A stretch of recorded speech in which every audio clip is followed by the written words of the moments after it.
Hello everyone and welcome back to another video. Today we're back with the F1 2018 Grand Prix here, the French Grand Prix. And what a race we're up for. It's gonna be rain all the way through, and me and rain together was like the worst combo ever. So it's gonna be a very interesting race, and as you can see the title, this is a very chaotic race. Just taking a look at our R&D tree, always fail to say that word. We just purchased some rear downforce upgrades. We're gonna be done in the next couple of episodes. Tomorrow it's of course Austria, and Sunday we're out with Britain. Coming into the practice session.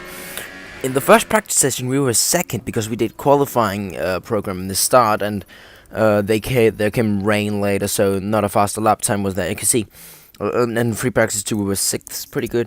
But you can see rain all the way through the race. Gonna be a very interesting one. But let's just get into qualifying here at the French Grand Prix.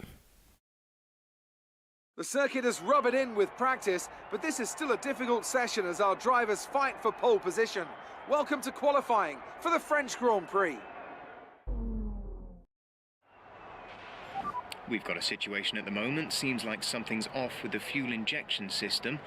We're looking into it, but we're going to be out of action for a few minutes. You can see at the start of the session we're losing 5 minutes because of some fuel injection issues, and now we only have 30 minutes. Still enough to set a good qualifying lap or 2 or something.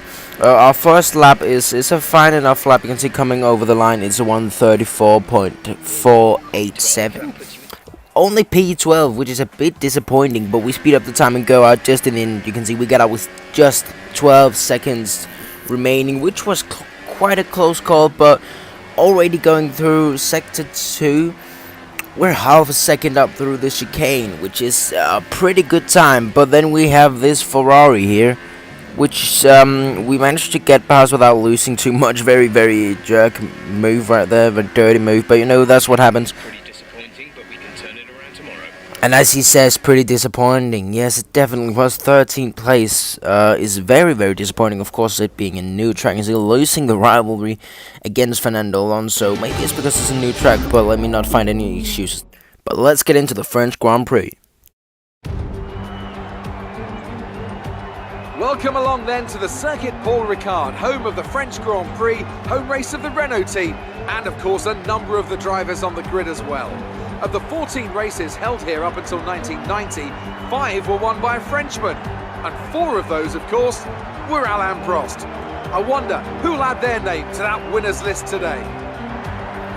Starting down from 13th on the grid, I don't really know if I expect much from this race, to be honest. It's rain, we're down in 13th, which is pretty bad position. Something very fucked is gonna happen if we get into the points, but you know, we can always hope for anything at this point, but rain can pretty much bring anything. You can see we plan to pit halfway through the race, which is around a fine enough time going on to the formation lap. But 13th place, I'm just very disappointed. Can't really get over it. I expect it to be best of the rest at least, but as we get on to 5 red lights here, the French Grand Prix. By the way, I have to say sorry for the very bad frame rate. It will be fixed in the next video. You can see getting off to a very bad start with a buttload of wheel spin. The Toro Rosso straight up on us, and the Paris in the Force India straight up on us as well. You can see we get an illegal overtake on him, so we have to give back the position, but he doesn't want to overtake us instantly, so we'll lose some time on that to the guys in front. And Hartley also slips through as well, which is a very bad start. Can it even get worse this start? This is Jesus Christ. We're down into 14th place at the moment, back into 13th, side by side with Hartley, and he's on our inside and I don't see him, and around we go, stopping the rest of the field. This is complete chaos. Getting the far turnaround and getting on as fast as possible, but oh, so disappointing now. What, Jesus Christ. You can see we stopped the whole field as well, the whole back marker field. And not only that, same lap, on lap 1 we log up horribly and have to go to the escape road, which is this. Could this even be a worse start? Jesus Christ here. On lap 3, we get a very, very mystic overtake on Sergio Perez. I don't know what that actually was. And coming in on lap 4 a little bit earlier, maybe to trying to undercut the car. And you can see the safety car being deployed right as we come in, but it's do not exceed Delta Place. It's virtual safety car, but it changes to safety car. So cars are still driving at full speed, pretty much, trying to catch the safety car. So that much time we did not gain on that one, but it's better than nothing. And you can see that's confusing. The safety car holding on the inside, waiting for the leader right there, which is I didn't really understand that. I was so confused. Ericsson going very, very, very slow here. And during the safety car, you can see Alonso. What is he doing? He just drives straight past us. So I drive past Ericsson as well, because that was so confusing. And he just brakes here, and I'm like, okay, I can get back the position. But I can't. It's an illegal overtake, so I have to wait for him to drive with 50 miles an hour past me again. Which is just, I mean, come on, Alonso, drive faster, please. The safety car's in. And at this moment, I was so pissed. I was so pissed that he wasn't driving faster, because I wanted to try and get into the points. I wanted to drive faster, but at the end, he managed to catch up. And this green flag going into the last corner, we just dive from Alonso down the inside instantly so we can get back the position, because at this moment, I was just so annoyed. Robin Magnussen getting a good exit out of the last corner there. Coming up to Leclerc on lap number 8. We get him relatively easy overtake down the inside. He tries to get us back. He's aggressive. You can see there was an Ocon that was just spun around. There was one of the Red Bulls that squeezed him down the inside in the chicane, and he was around. So that's pretty much him out of the points there, out of this race. And there's just a short caution. Doesn't really do anything. It goes green just after. So sad for Ocon, of course, but you know that's what happens. Coming on to lap 9, we're lapping a pretty consistent pace, and you can see how long we were behind these guys. They were all just getting up by, I think, one of the Force Indians. They were just getting holed up, and that's one of the problems with these AI. They're just getting holed up by a slower car. They don't even try to overtake pretty much. Now you can see it's a complete train. They're driving so slow I can go around the outside of them, which is so unrealistic. We're up to 11th behind Bottas and Raikkonen, the two Finns, and the best cars on the grid down in 10th and 9th. They don't try and overtake. This sometimes these AIs are very, very weird. Of course, Bottas now there's a bit of a room between them. Now he goes down the inside and tries to get us back. He just cruises past us. Pretty much nothing here. He runs deep into the corner. We go to the outside and we get him around the outside. Beautiful maneuver there.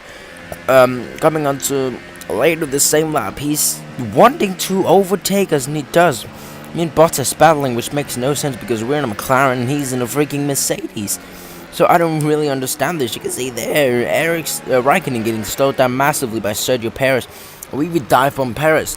And now we're up into 8th place, just a couple of laps after the safety car, which makes no sense. Raikkonen, of course, having a Ferrari engine. He goes down the inside, maybe cut a little bit of the corner, but we did not get penalties. And we get over the line in 8th place, which, I mean, that was freaking great. Top job, my friend, top job. I was a bit worried about this one at the start of the weekend, but you pulled through. Thank you. Here's our winner, pulling their Ferrari into Parc Fermé. What a fantastic race it was. And I have to wonder, Anthony Davidson, just what set them apart from the competition here. Well, they clearly have a car that comes alive in the kind of conditions we were dealing with today. It's a very balanced package in the wet, and what that means is that the drivers have confidence to attack. And having that confidence gets you on the power earlier, it lets you brake later, and can put you a long way up the road. And you can see Vettel won the race with Hamilton only in 6th place, which that was kind of bad. You can see we're down there in 8th. Hulkenberg best of the rest in the driver standings. Vettel takes back the lead with around 11 points. We go up to 11th overtake. Our Danish friend Kevin Magnussen there, he's lost a couple of points. We're going on to the quest of being best of the rest. Of course, that's what you try when you're down there in the field. In the start of the season, Max Verstappen was a title contender. He's losing a bit of points at the moment. We stay in 5th. Red Bull move in front of Mercedes, which are just down in 3rd place. They're worst of the best, I guess. Alonso finishing 10 positions behind us almost. No, 8 positions behind us. That's pretty disappointing from him, considering that he overtook us during the safety car and gained 2 positions on that. He still ended up 16th. That's disappointing, Alonso. Disappointing. You need to deliver to the team. I don't understand what you're doing. You see, we're leading both of our rivalries. I don't know why I can't say that. It's just freaking difficult.